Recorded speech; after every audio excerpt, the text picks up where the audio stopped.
Hello friends, स्वागत है आप सभी लोगों का मेरे यूट्यूब चैनल में से स्टडीज विद नेहा। और आज का हमारा टॉपिक है एस 705, जिसको हम लोग आज बहुत ही अच्छे तरीके से समझेंगे। आप लोग के पास कोई भी मटेरियल और स्टडी मटेरियल कोई फर्क नहीं पड़ता, उससे आप लोग इजीली इस रिवीजन लेक्चर के थ्रू इसको समझ भी सकते हैं और रिवाइज भी कर सकते हैं। तो स्टार्ट करते हैं हम लोग एस 705। जो मेन कॉन्सेप्ट है, पहले मैं वहाँ से स्टार्ट करती हूँ। देखिए, ऐसे 705 में ना दो चीज़ें हो सकती है। एक होता है कि मेरे पास जो है साई, यानी होता है आपका sufficient and appropriate audit evidence. Sufficient and appropriate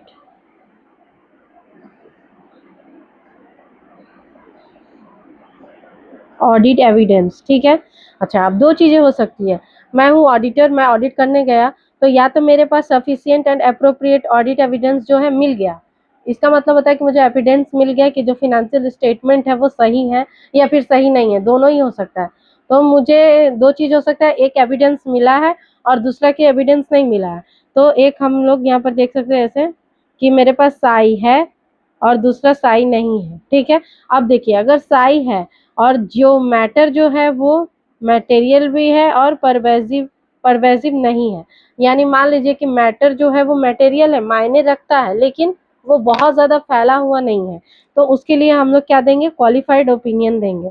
लेकिन अगर हमको सफिशिएंट एंड अप्रूव, हमको ऑडिट एविडेंस मिल चुका है कि जो मैटर है ना फिनेंशियल स्टेटमेंट पे, वो मटेरियल भी है और परवेजिव भी है, यानी कि मायने रखता है, बहुत ही ज़रूरी है, मटेरियल है और परवेजिव यानी पूरा फैला हुआ है, चारों तरफ उसका प्रभाव है, जो हमारे फिनेंशियल स्टेटमेंट को मटेरियली अफेक्ट करता हो हर तरफ से। तो हम लोग को एविडेंस मिल चुका है कि फिनेंशियल स्टेटमेंट गलत है इस बात का, तब हम लोग एडवर्स ओपिनियन देंगे, ठीक है। अब आते हैं हम लोग कि मेरे पास साई नहीं है, यानी कि जब हम लोग ऑडिट करने गए तो sufficient and appropriate audit evidence नहीं मिला।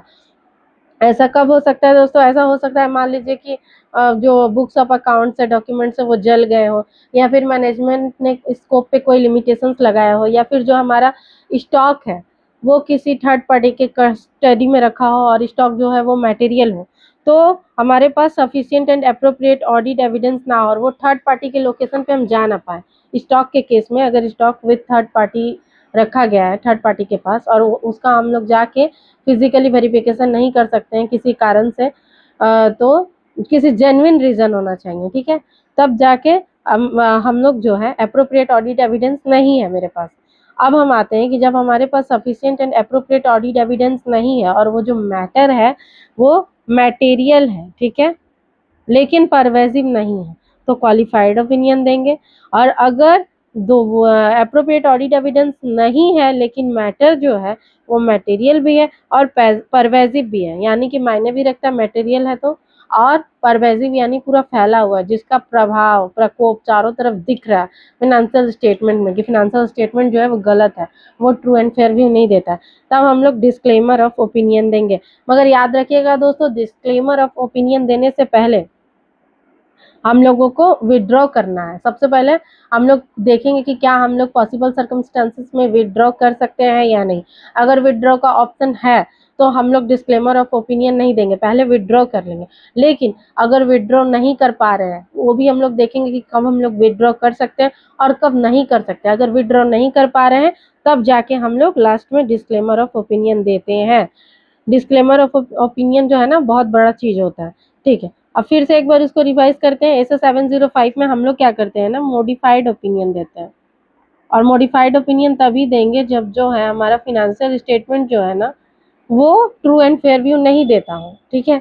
अब बात करते हैं कि हम मान लीजिए हम एज एन ऑडिटर ऑडिट करने गए किसी भी एंटिटी का, और हमें ऑडिट एविडेंस मिल गया कि जो फिनेंशियल स्टेटमेंट जो है ना उसमें कोई मटेरियल मिस स्टेटमेंट है, ठीक है, कोई मटेरियल मिस स्टेटमेंट है, और लेकिन वो जो मटेरियल मिस स्टेटमेंट जो है ना वो बस मटेरियल है, परवेजिव नहीं है, तब हम लोग क्वालिफाइड ओपिनियन देंगे। लेकिन अगर हम लोग को sufficient and appropriate audit evidence मिला और मैटर जो है मैटर जो मिस स्टेटमेंट है वो मटेरियल भी है और परवेजिव भी है, तब हम लोग एडवर्स ओपिनियन देंगे, क्योंकि मेरे पास एविडेंस मिल गया कि हाँ ये गलत है, ऐसा नहीं होना चाहिए था और इसका प्रभाव चारों तरफ दिख रहा है फिनेंशियल स्टेटमेंट। ठीक उसी प्रकार अगर मेरे पास साइन नहीं है, एविडेंस नहीं मिला, ठीक है, और जो मटेरियल मिस स्टेटमेंट है, जो मैटर है वो मटेरियल है, सिर्फ मटेरियल है, परवेजिव नहीं है, तो क्वालिफाइड ओपिनियन देंगे। लेकिन अगर मैटर जो है मटेरियल और परवेजिव है तो हम लोग डिस्क्लेमर ऑफ ओपिनियन देंगे। ठीक है, अब आगे बढ़ते हैं ना कि हम इस चारों केसेस का क्वालिफाइड, एडवर्स और डिस्क्लेमर ऑफ ओपिनियन, इन सब का हम लोग ड्राफ्टिंग कैसे करेंगे वो भी सीखते हैं। आइए मैं आप लोग, हाँ दोस्तों, तो ये क्रक्स है, इससे हम लोग ना इजीली समझ पाएंगे कि हम लोग को कब कौन सा ओपिनियन देना है, और साथ ही साथ में उसका पैरा कैसे ड्राफ्ट होगा। हो सकता है एग्जाम में आपको केस सिनारियो दे दे और बोले कि ड्राफ्ट द ओपिनियन पैरा, तब आप लोग कैसे ड्राफ्ट करेंगे। तो आइए यहाँ पर देखते हैं। जैसा कि अभी हम लोग पहले पढ़ कर आए हैं कि मेरे पास sufficient and appropriate audit evidence है कि मिस स्टेटमेंट है, मगर वो सिर्फ मटेरियल है, ओनली मटेरियल मिस स्टेटमेंट। तब कैसे पैरा ड्राफ्ट होगा, तब हम लोग लिखेंगे in our opinion and to the best of our opinion and explanation given to us except for the effect of matter described in basis for qualified opinion. बोल रहा है कि in our opinion and to the best of our opinion and explanation given to us except for the effect of matter described in the basis for qualified opinion. जो भी basis for qualified opinion में matter describe किया गया है उसके effect को छोड़ के फिनेंशियल स्टेटमेंट जो है ना वो ट्रू एंड फेयर व्यू देता है एज पर गैप और इन रेस्पेक्ट ऑफ ऑल और in all material respect of state of affairs. उसमें डेट डाल दीजिएगा एज एट 31 मार्च 2024 जो भी हो, and profit and loss for the year ended. ऐसे आप लोग को ड्राफ्ट करना है। और एक बात याद रखिएगा, ये जो ऊपर का 3 लाइन है ना, in our opinion and to the best of our opinion and explanation given to us, ये हर केस में होगा except disclaimer of opinion para को छोड़ के। मैं आप लोग को आगे बताऊंगी। अगर हम अनमोडिफाइड ओपिनियन भी देते हैं तो ये पैरा होगा, ये मैं आपको ऐसे 700 में पहले ही एक्सप्लेन कर चुकी हूँ। अब बात करते हैं क्वालिफाइड ओपिनियन। जब मेरे पास sufficient and appropriate audit evidence मुझे नहीं मिला है, लेकिन मुझे पता है कि जो मिस स्टेटमेंट है ना वो सिर्फ मटेरियल है, परवेजिव नहीं है, तो फिर से वो 3 line in our opinion and to the best of our opinion and explanation given to us except for the possible effects. Possible effects इसलिए बोला गया है दोस्तों क्योंकि मेरे पास ऑडिट एविडेंस नहीं है, तो मुझे पता नहीं है कि एग्जैक्टली उसका इफेक्ट क्या होगा। पॉसिबल मतलब ऐसा हो सकता है, ठीक है, तभी ये लिखा हुआ accept for the possible effects of the matter described in the basis for qualified opinion. जो भी qualified opinion basis for qualified opinion में जो भी मैटर डिस्क्राइब किया गया है उसके पॉसिबल इफेक्ट को छोड़कर फिर से यहाँ से हम लोग लिख देंगे फिनेंशियल स्टेटमेंट जो है ना वो देता है true and fair view as पर गैप और इन ऑल मटेरियल रेस्पेक्ट। ये वाला लाइन जो है ना यहाँ पर रिपीट कर देंगे। देखिए मैंने यहाँ पैरों का निशान दिया। हाँ, अब बात करते हैं एडवर्स ओपिनियन। जब मान लीजिए कि मुझे sufficient and appropriate audit evidence मिल चुका है कि मटेरियल में स्टेटमेंट है प्लस वो परवेजिव भी है, यानी कि एक जगह कन्फाइंड नहीं है, पूरे फिनेंशियल स्टेटमेंट में फैला हुआ है, तब हम लोग डालेंगे ये 3 लाइन ऊपर का same in our opinion to the best of our opinion and explanation given to us because of the effect of matter. यहाँ पर लिखें because of the significance, because of the significance of the effects of the matters described in the basis for adverse opinion, financial statement does not give true and fair view। ठीक है, because of the significance of the effect of matter described in basis for adverse opinion। ये para कैसे draft करके लाना है दोस्तों और कब कौन से सिचुएशन में कौन सा ओपिनियन देना है, ये आप लोग अच्छे से रट लीजिएगा, क्योंकि अगर एग्जाम में आएगा सोचने में बहुत टाइम जाएगा कि हम लोग को पैरा ड्राफ्ट कैसे करना है। अगर आप लोग को याद रहेगा कि हाँ इस सिचुएशन में ऐसे लिखना है तो आप लोग को इजी टाइम बचेगा, फटाफट आप लोग पैरा को ड्राफ्ट कर पाएंगे। अब बात करते हैं डिस्क्लेमर ऑफ ओपिनियन। यही एक डिफरेंट केस है, यहाँ पर हम लोग ऑडिट नहीं करते हैं। डिस्क्लेमर ऑफ ओपिनियन का मतलब कि हम लोग बस इंगेज्ड हैं, we engage to do audit, हम लोग कोई एक्सप्रेस ओपिनियन को एक्सप्रेस नहीं कर रहे, तो हम लोग यहाँ पर लिखेंगे direct We do not express any opinion on financial statement of dash company, का नाम दीजिएगा यहाँ पर, because of the significance of matter described in basis for disclaimer of opinion we do not। और फिर ये जब लाइन खत्म हो जाएगा तो लिख दीजिएगा कि we do not obtain sufficient and appropriate audit evidence to provide basis for opinion।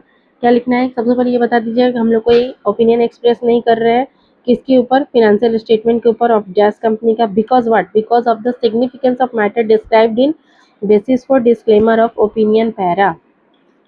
ठीक है दोस्तों, तो बस ये चारों केस को आप लोग को समझना है। केस स्टडी पढ़ के सबसे पहले देखेंगे कि साई मिला है कि साई नहीं मिला है। अगर साई मिला है तब ये देखेंगे कि मटेरियल है या परवेजिव है या दोनों ही है। अगर सिर्फ मटेरियल हुआ परवेजिव नहीं है तो साई मिला हो चाहे ना मिला हो, क्वालिफाइड ओपिनियन नहीं है। ठीक है, और अगर मुझे साई मिल चुका है और मैटर जो है ना मटेरियल भी है और परवेजिव भी है तो एडवर्स ओपिनियन नहीं है। अगर साई नहीं मिला है और मैटर जो है मटेरियल और परवेजिव है तब डिस्क्लेमर ऑफ ओपिनियन देंगे। याद रखिएगा, डिस्क्लेमर ऑफ ओपिनियन का जो है ना ड्राफ्टिंग का सिस्टम, जो ड्राफ्टिंग पैरा है वो अलग होगा। तो देखिए दोस्तों, ये हमारा मेन नोट्स है। यहाँ से हम लोग स्टार्ट करते हैं कि एसए 705 का नाम क्या है। एसए 705 का नाम है modification to the opinion in the independent auditor's report. और टाइप्स ऑफ क्या, कितने टाइप्स के हैं मॉडिफाइड ओपिनियन, कितने टाइप्स के होते हैं? तो एक होता है क्वालिफाइड, एडवर्स और डिस्क्लेमर, 3 तरह के होते हैं। ठीक है, आगे बढ़ते हैं, ये उतना मायने नहीं रखता है। हाँ चलिए आगे बढ़ते हैं। ऑब्जेक्टिव क्या है? ऑब्जेक्टिव है आपका एसए 705 का। एक क्वेश्चन एक बार शायद एमटीपी ना आरटीपी में आ चुका है, तो एक बार आप लोग देख के जाइएगा। ऐसे 705 इंपॉर्टेंट है और बहुत ही आसान है, उतना घबराने की जरूरत नहीं है। वो जो समरी मैंने पहले पढ़ाया है ना, बस आप लोग उतना करिए और ये सबको समझ के चलिए, आप लोग को एग्जाम में अच्छे से हो जाएगा। ऐसे 705 ऑब्जेक्टिव में क्या हम लोग लिखेंगे कि ऑब्जेक्टिव है ऑडिटर का एक्सप्रेस करना clearly and appropriately modified opinion. ऐसे 705 में जब भी हम लोग ओपिनियन देंगे वो मॉडिफाइड होगा, अनमॉडिफाइड नहीं होगा। ठीक है, और on the financial statement that is necessary. ये कब जरूरी होता है? जब ऑडिटर कंक्लूड कर देता है based on the audit evidence obtained that the financial statement as a whole are not free from material misstatement.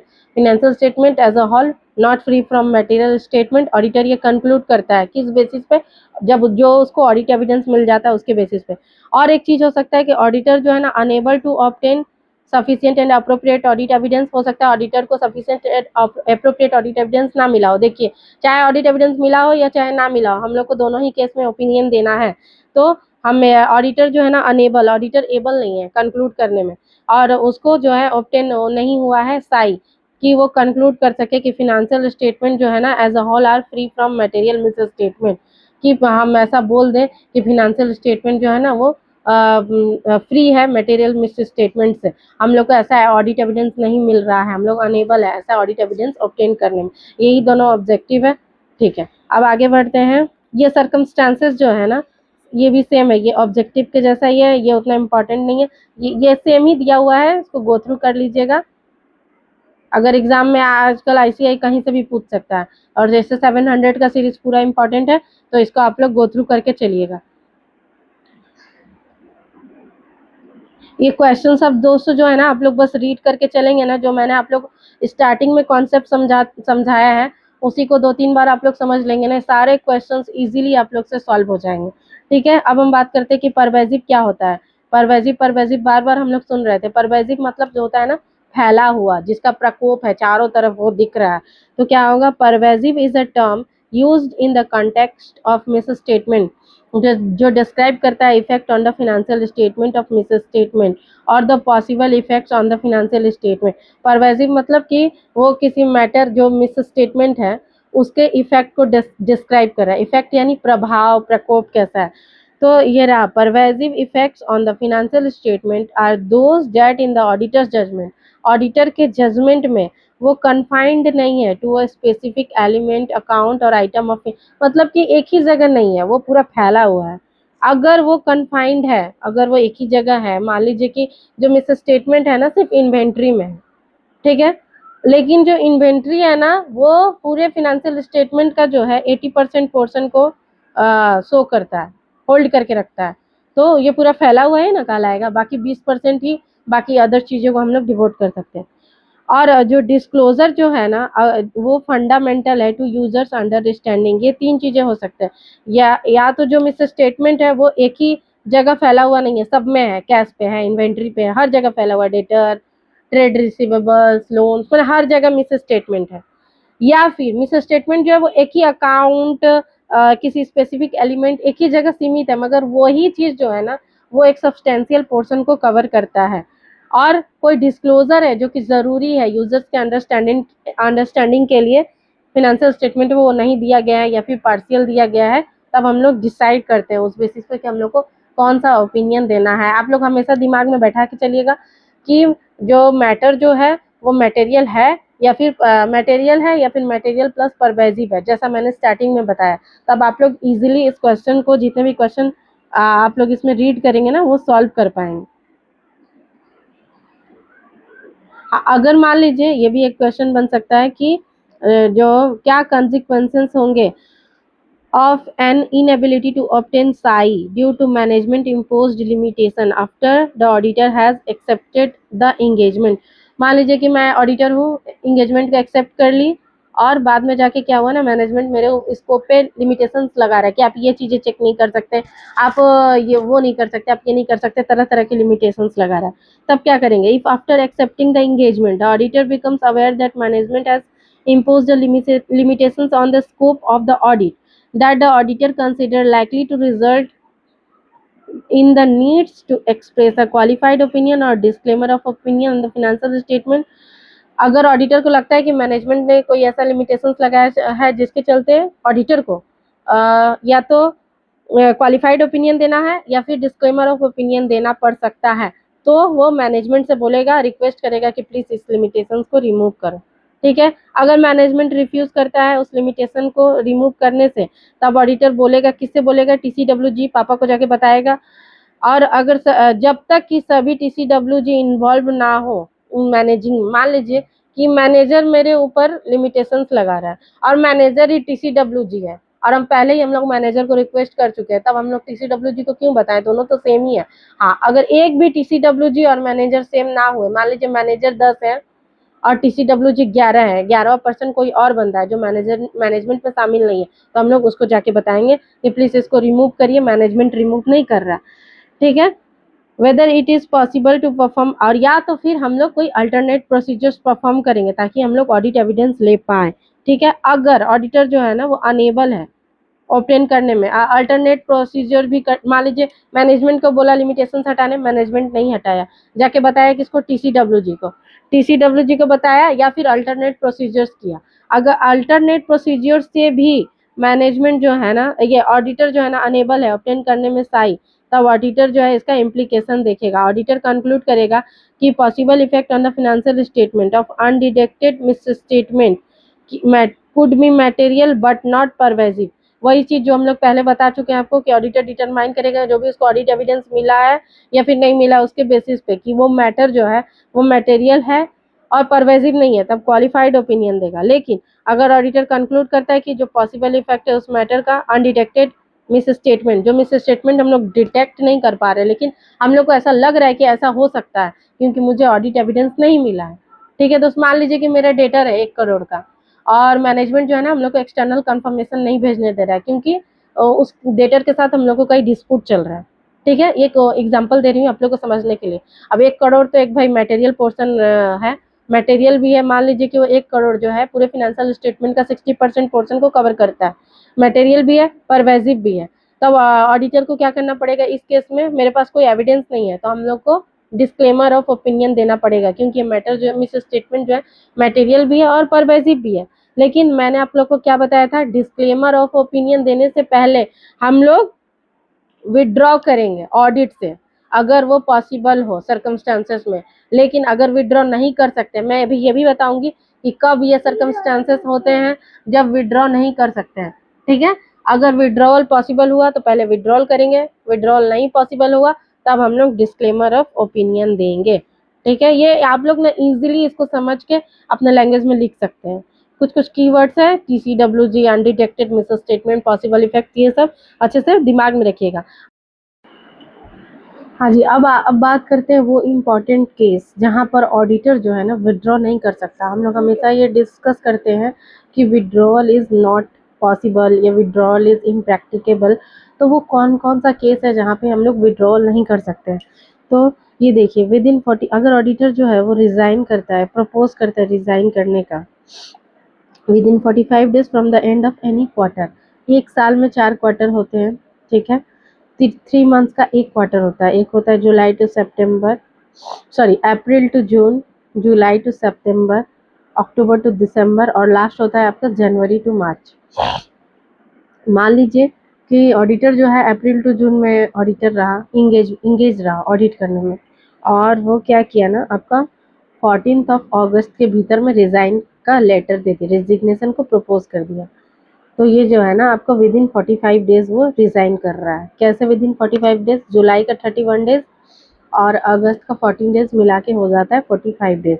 तो विद इन 45 डेज रिज़ाइन कर रहा है। 14 अगस्त के पहले भी अगर वो 1 अगस्त, 1 जुलाई, 13 जुलाई जो भी हो, 14 अगस्त के पहले अगर रिज़ाइन प्रपोज करता है, तब उसे सिर्फ और सिर्फ अप्रैल टू जून क्वार्टर का, ये वाला क्वार्टर का रिपोर्ट इशू करना पड़ेगा। ये सेम आगे भी फॉलो होगा। अगर मान लीजिए कि वो अप्रैल टू जून क्वार्टर में तो ऑडिटर रहता ही है, जुलाई टू सितंबर में भी ऑडिटर रहता है, लेकिन अक्टूबर टू दिसंबर क्वार्टर में जाके आपका 15 ऑफ आपका 14 नवंबर को जो है ना प्रपोज करता है कि मुझे रिज़ाइन करना है। तो ये जो 14 ऑफ नवंबर है ना, ये भी विद इन 45 डेज है after the end of the quarter. कैसे है? मान लीजिए कि सितंबर एंड होता है, जुलाई टू सितंबर एंड होता है, तो अक्टूबर का 31 डेज और नवंबर का 14 डेज मिला के 45 डेज हुआ। तो अगर 14 ऑफ नवंबर के भीतर में रेजिग्नेशन को प्रपोज करता है, तो भी उसे सिर्फ 2 क्वार्टर का रिपोर्ट इशू करना होगा। ये एक जो अप्रैल टू जून है और दूसरा जुलाई टू सितंबर। अब बात करते हैं, अगर आफ्टर 45 डेज वो रिज़ाइन करे from the end of any of the quarter, मान लीजिए कि ये रेजिग्नेशन जो है ना वो 15 अगस्त को हो, या फिर ये रेजिग्नेशन जो है ना वो 15 नवंबर को हो, तब तो ये 45 डेज को क्रॉस कर जा रहा है, 46 डेज में आ रहा है। अब इसको क्या करना होगा?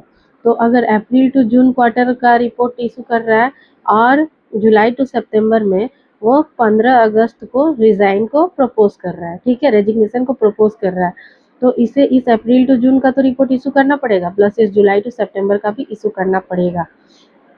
उसी तरह अगर आगे कंटिन्यू करते हैं, मान लीजिए अप्रैल टू जून ऑडिटर रहा, जुलाई टू सितंबर भी ऑडिट करने में एंगेज रहा, क्या किया ना, 15 ऑफ नवंबर को जाके उसने रेजिग्नेशन को प्रपोज कर दिया।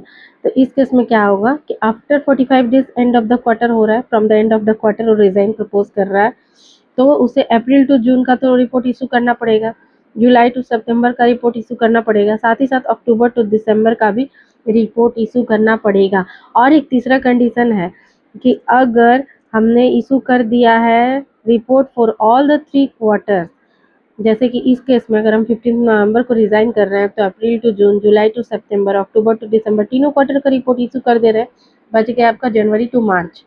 तो ऐसे केस में ऑडिटर को ना चारों क्वार्टर का रिपोर्ट इशू करना मैंडेटरी है, चाहे वो रिपोर्ट डिस्क्लेमर ही क्यों ना हो। तो यही वो मैंडेटरी केस है जहाँ पर ऑडिटर जो है ना वो रिजाइन नहीं कर सकता, ठीक है। और बाकी जो है ना क्वेश्चंस आप लोग गो थ्रू कर लेंगे, कोई भी क्वेश्चंस उतना टफ नहीं है, जो स्टार्टिंग में मैंने आपको क्रक्स में समझा दिया है ना, सब कुछ उसी पे डिपेंड है। आपको ये क्वेश्चन पढ़ के समझना पड़ेगा कि जो मैटर जो है ना वो कितना वो मैटर जो है मिस स्टेटमेंट वो मटेरियल है और परवेजिव है कि नहीं। मटेरियल है तो सिर्फ मटेरियल है तो क्वालिफाइड ओपिनियन, अगर मटेरियल प्लस परवेजिव है तब देखेंगे कि sufficient and appropriate audit evidence मिला है या नहीं मिला। अगर मिला है तो एडवर्स ओपिनियन, नहीं मिला है तो डिस्क्लेमर ऑफ ओपिनियन देंगे। साथ ही साथ में अगर sufficient and appropriate audit evidence नहीं भी मिला है, लेकिन मिस स्टेटमेंट जो है वो सिर्फ मटेरियल है, परवेजिव नहीं है, तब हम लोग क्वालिफाइड ओपिनियन देंगे। ये जितने भी सारे क्वेश्चंस आप देख रहे हैं ना, इसमें ये चाहे ये वाला हो, देखिए मैं आपको एक समझाती हूँ, ये क्वेश्चन आप लोग को बताती हूँ। देखिए ये क्वेश्चन में बोल रहा है कि एमएनओ लिमिटेड जो है ना पावर जनरेटिंग कंपनी है, जिसके पास में इसके प्लांट्स हैं, ठीक है। मेसेस पीआरटी एंड एसोसिएट्स जो है ना स्टैट्यूटरी ऑडिटर है। During the audit team was unable to obtain साई, इसने ये अनेबल है, साई इसको नहीं मिल रहा है, ठीक है। About a single element of consolidated financial statement, कोई सिंगल एलिमेंट है, इससे हम लोग को ये पता चल गया कि जो मिस स्टेटमेंट है ना वो किसी एक चीज़ पे कन्फाइंड है, ठीक है। That is auditor was also unable to obtain audit evidence about the financial information of a joint venture investment, किसी जॉइंट वेंचर इन्वेस्टमेंट के बारे में भी ऑडिटर जो है ऑडिट एविडेंस नहीं ले पा रहा है। That represents over 90% of the entities net assets, देखिए ये डायरेक्टली आपको खोल खोल के बता रहा है कि ये जो मैटर जो है ना पूरा 90% कवर करता है फिनेंशियल स्टेटमेंट को। तो अब यहाँ पर बात आती है कि मिस स्टेटमेंट तो है, मटेरियल भी है, और 90% का जब ये बात कर दिया तो ये परवेजिव भी है, ठीक है। लेकिन हम लोगों को ऑडिट एविडेंस नहीं मिल रहा है, तब हम लोग इस केस में कौन सा ऑडिट ओपिनियन इशू करेंगे। देखिए यहाँ पर लिखा हुआ है, आप लोग को दिखाते हैं। यहाँ पर डिस्क्लेमर ऑफ ओपिनियन इशू करेंगे। देखिए Mrs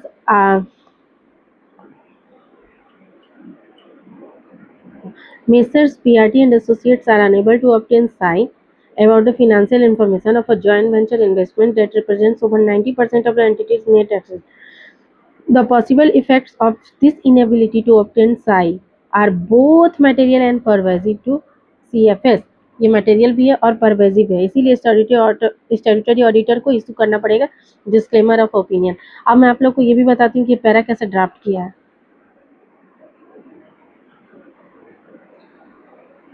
We do not express an opinion on the accompanying financial statement because of the significance of the matter described in the basis for disclaimer of opinion section of our report. We have not been able to obtain sufficient and appropriate audit evidence to provide a basis for an audit opinion on the financial statement.